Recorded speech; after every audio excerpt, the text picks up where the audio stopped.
بسم الله الرحمن الرحیم د خبرونو سرټکی د ریاست الوزرا د عالی مقام د دفتر د عمومي رئیس او د افغانستان لپاره د بریتانیا د ځانګړي استازي ریچارډ لینزي ترمنځ لیدنه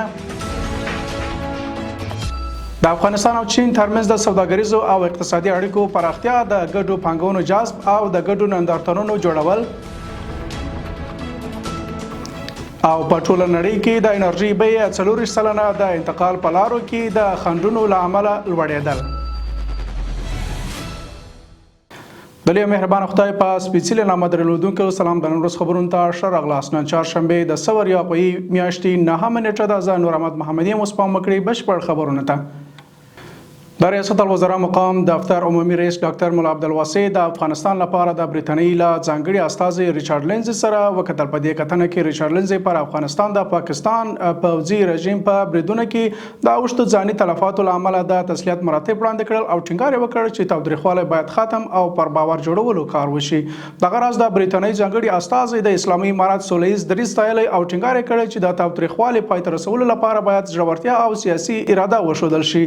همداراز په دې کتنه کې ډاکټر مولا عبدالواسع د پاکستان بریدونه وغندل او زیاته کړه چې د ملکي وګړو د او تاسیساتو په نشه کول هیڅ راز توجیه نه لري. د خبرونو دوام د افغانستان سوداګري او پانګونې خونې رئیس او ملپلاوي د چین هانګژو سوداګري او پانګونې خونې له رئیس سره وکتل. د سوداګري او پانګونې خونه وایي چې دې کتنه کې د سوداګریزو او اقتصادي اړیکو پر پراختیا د ګډې پانګونې په جلب د ګډو نندارتونونو په جوړولو او د سوداګرو ترمنځ پر ګډو ناستو خبرې شوې دي. د یاد خونې په وینا دې کتنه کې د کندهار او انګژو سوداګري او پانګونې خونو ترمنځ د سوداګري پراختیا او ګډې پانګونې جذب په موخه د همکارۍ هوکړه هم لاسلیک شوه.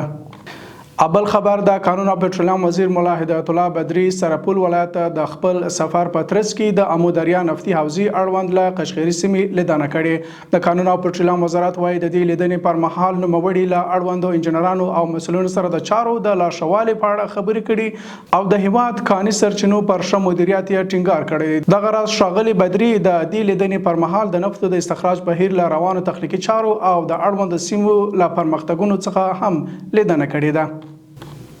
او وروستی خبر نړیوال بانک په خپل وروستي راپور کې وړاندوینه کړې چې د روان کال په ترڅ کې به د انرژي بیې د ایران د جګړې او د لیږد په لارو کې د خنډونو له امله شاوخوا 40% لوړې شي. د راپور له مخې په هرمز تنګي کې کړکېچونه او احتمالي بندش نړیوال بازارونو ته ستر زیان رسولی او د توکو لیږد یې له جدي ستونزو سره مخ کړی دی. یاد بانک همدارنګه خبرداری ورکړی چې د دې حالات دوام کولی شي انفلاسیون رامنځته کړي او اقتصادي وده ورو کړي په ځانګړي ډول په پرمختیایي هیوادونو کې.